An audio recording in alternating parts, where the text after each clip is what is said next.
Yes, good morning, every single person. Welcome to another edition of Knocks to Nugget. If you're joining me live on Facebook, on YouTube, on Instagram, or on Twitter, thank you so much for joining. It's such a joy to have you join me today. It's another beautiful Monday. It's a day, it's a week of grace, of great celebration, of great rejoicing, of great achievements in the name of Jesus. Oh, awesome week. I'm excited about this week. And I know something good is coming your way this week. So expect it, expect it, expect it. Don't just sit there and wonder, Ki Sarah, Sarah. No, it's not Ki Sarah, Sarah. Something great is going to happen to you this week. That's my faith. That's my belief. And so today I'm talking to you about bringing out your best self. Bringing out your best self. Who are you? You know, as I thought about Knocks to Nuggets today, I'll be honest with you, I felt like running. I felt like, wow, everybody has said everything. It's time to run. And, you know, a little bird just was like, if you don't go live today, what really matters? And I said, really? The person that would miss out is me, because it's also always a joy to just hang around you guys every Monday morning. Your feedback has been awesome. Your comments, I love them. And I just said to myself, there's no vacuum in life. So if you don't play your part, somebody else will do. And I decided my place no other will take. So really, question is this: how expectant are you for this week? How committed are you to being your best self? So what actually is being your best self? You know, so much motivation has gone out of being the best, being the best, being the best. But really, can you really be the best if you have not self-discovered? Let's just think. Today, I'm just here to talk. I'm just here to rub minds with you. I'm not here to teach or talk or anything. Let's just rub minds. Can you be your best self if you have not self-discovered? Are you living the life you love to live? Or are you living the life everybody else expects you to live? You know, yesterday I was on a program with Praise for Wowe, and God bless him. I mean, it got me thinking so much. And I just said to myself, really, am I a conformist? I began to ask myself that, oh, thank you so much, Auntie Binta. Thank you for making me feel good. Yeah, thank you. I also will have missed you. I couldn't but be online because you make the difference. You are always there for me. Thank you so much, Binta. Thank you, Julie. Everybody that's joining live, thank you so much. So, I just was wondering, am I really living my best life?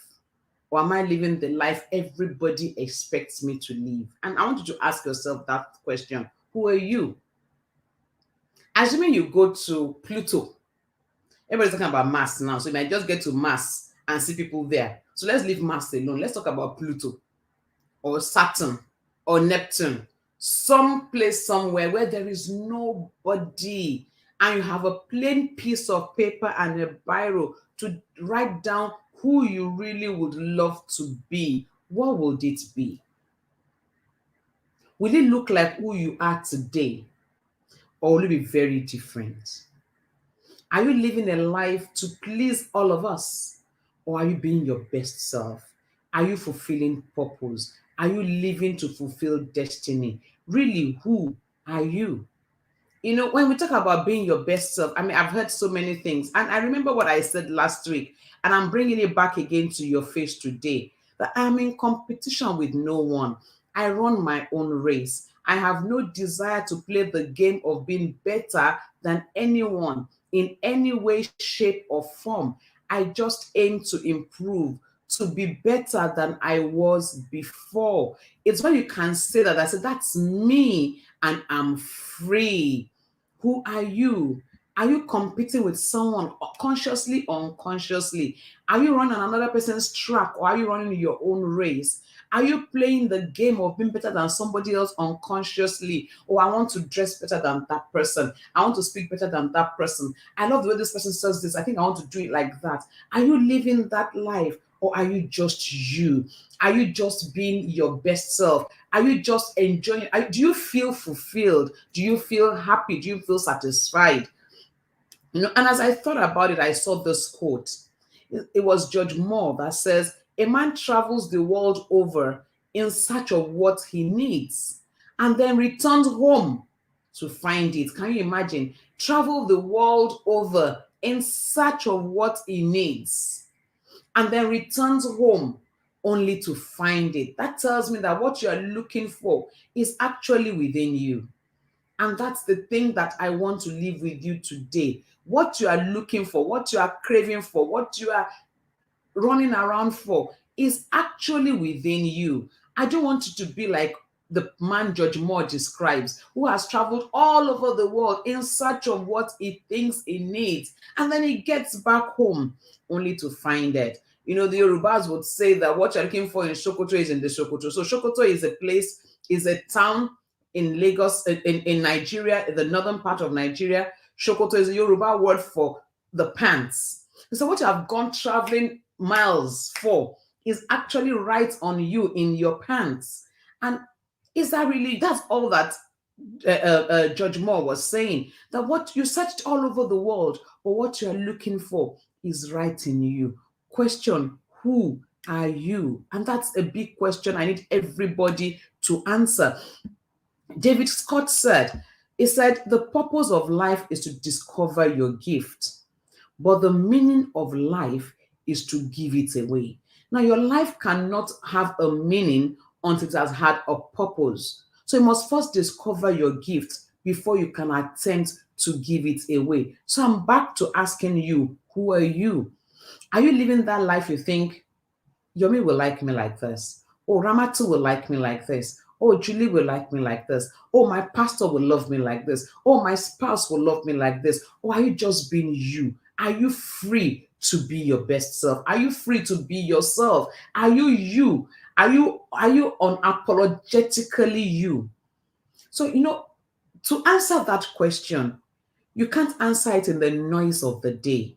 You can't answer it in the hustle and bustle of the day. You need to find time to sit back and be quiet in yourself and ask yourself that question, who am I?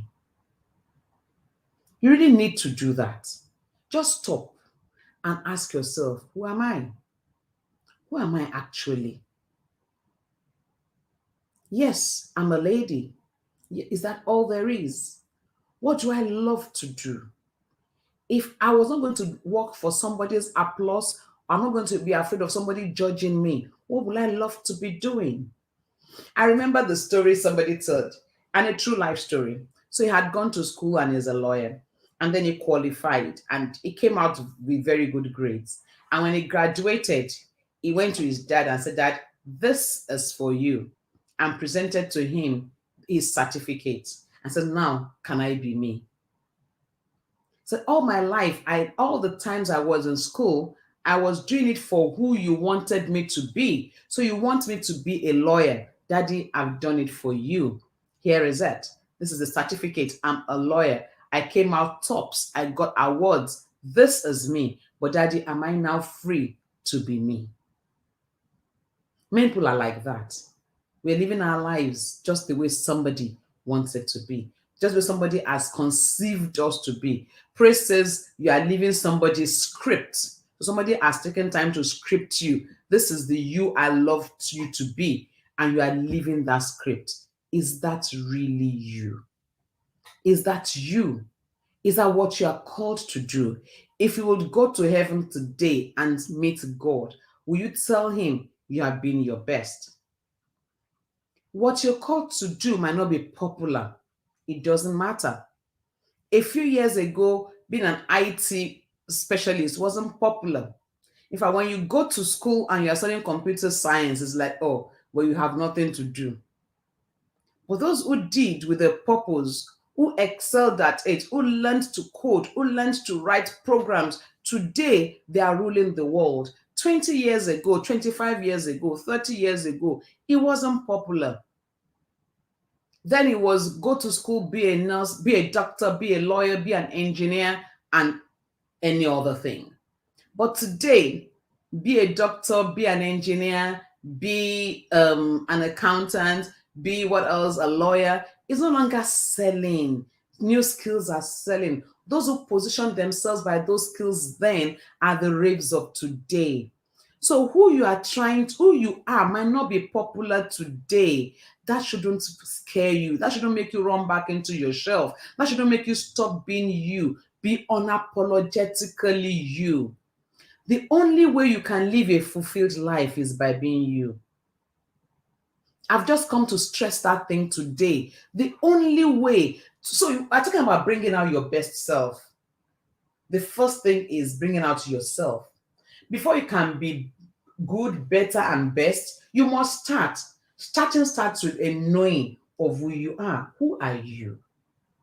Are you living your life to agree with what the church thinks you should be, the corporate world thinks you should be, the political world thinks you could be, everybody thinks you could be, how they've scripted you, they've molded you, they put you in that mold, and you are in that mold. You're not happy, but you're just there. Is that you?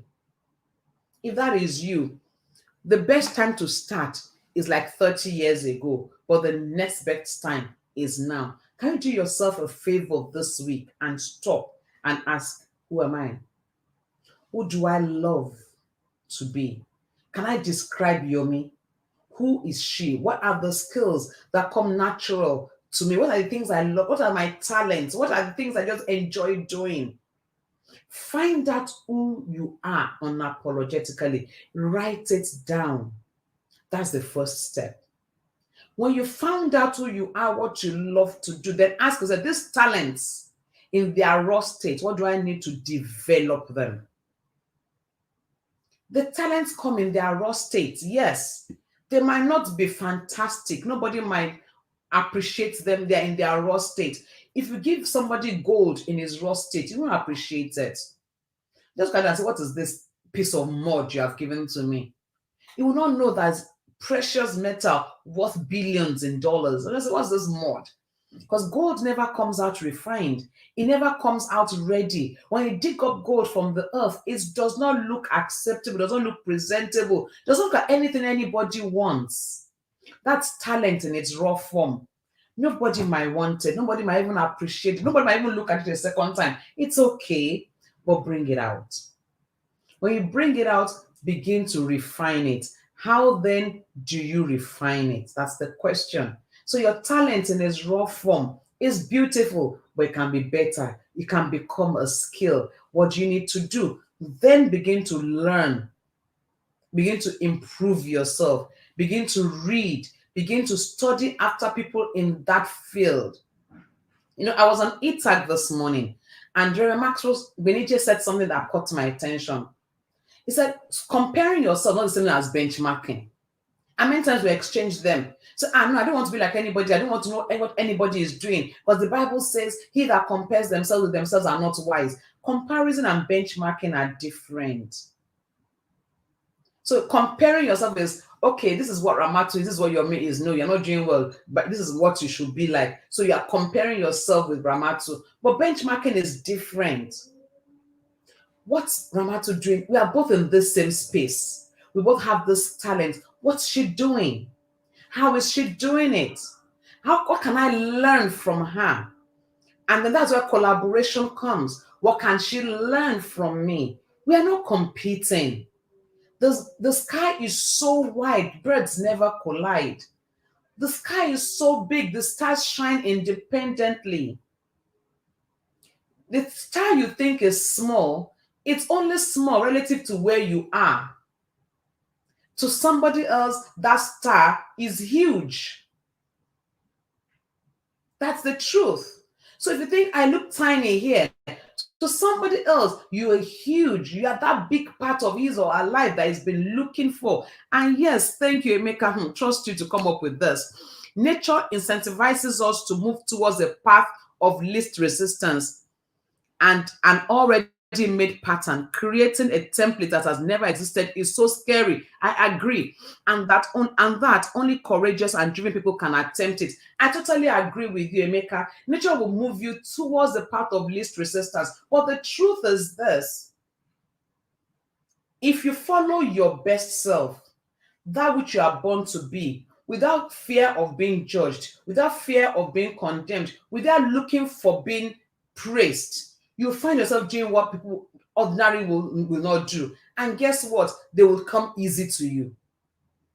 So, what puts us in that cage that we call nature is people's expectation of us. We don't want to be criticized. We don't want to be condemned. We don't want to be judged. We want to be applauded. We want to be praised. We want to be celebrated. So, unconsciously, we move in that path that looks easy. But if you ignore condemnation, if you ignore praise, if you ignore people's applause, if you just choose to be yourself, you will discover that you are doing something. People think it's hard, people think it's tough, but you are enjoying it. And that is where your best self is. That is where God expects you to be. That is the place where He has called you to be. The truth is this: all of us are creators, because we come from the Father, who is the greatest creator, who is the biggest creator. So in all of us is ability to create something. All of us can actually ride against the tide if we know where we're going. So the first question now is, come into yourself, leave the hustles and bustles alone, retrieve, come into yourself and ask yourself, who am I? When the lights are out, when the drums are gone, when the music has faded, who am I? When you can't get that, ask yourself, how do I make this the best value?